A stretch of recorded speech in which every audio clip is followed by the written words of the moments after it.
of you. So in a previous class we have already discussed that on the basis of nutrition in animals, the animals are classified into three types: herbivores, carnivores and omnivores. Now before discussing how the nutrition takes place in the simpler organisms and how the nutrition takes place in complex organisms, we will discuss that what are the different processes which are involved in the process of nutrition. So first of all, what is nutrition? As I've already mentioned in my previous videos, that the nutrition is the process of taking in food and then using this food by the body for maintenance, repair and the growth of the body is called as nutrition. Now what are the different processes involved in the nutrition? First is the ingestion.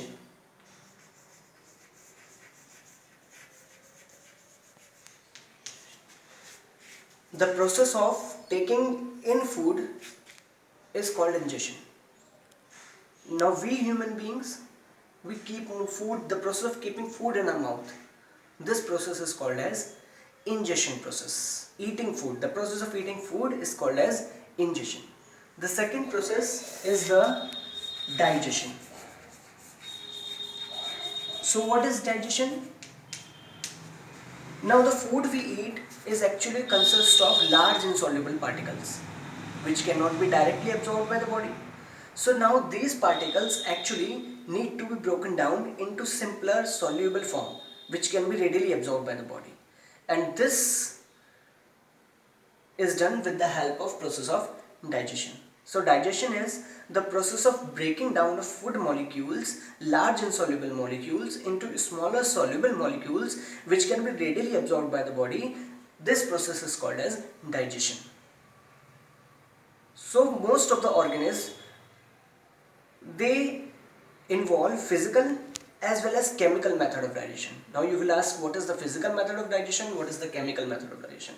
So the physical method of digestion, as soon as we are keeping the food inside the mouth, what happens? We are chewing it with the help of the teeth. We are just breaking the food so that it can be converted into smaller molecules. And this is the physical method of digestion, that is the grinding of food with the help of the teeth. Now what happens? Once this food is chewed, grinded with the help of a teeth, saliva acts on it, and saliva contains an enzyme called as salivary amylase.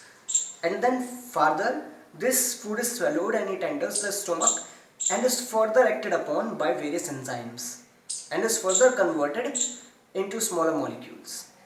So by various enzymes. So this process of converting food or breaking down of food into smaller soluble particles with the help of enzymes, various enzymes in our body, is called as digestion process. Third process is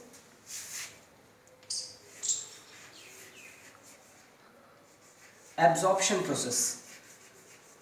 Now what happens when this food gets converted into very small soluble particles?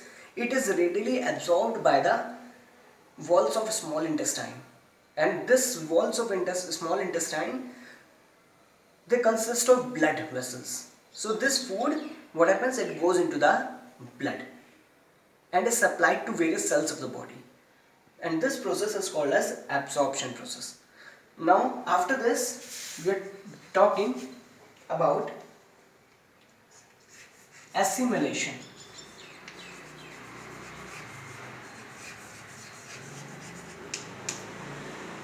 What do you mean by assimilation?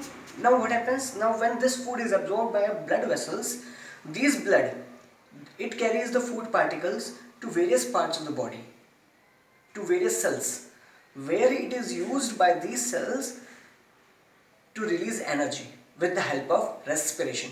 So the using of these food particles, absorbed food particles by the cells for their energy purposes, this process is called as assimilation. And the last process which is involved in the nutrition in animals is the egestion process. Egestion in other words is also called as excretion. So what happens? Whatever the food we are taking in, not each and every food is useful to us, and not each and every food is broken down by the body. So this process, so what happens, this waste material, whatever the waste material is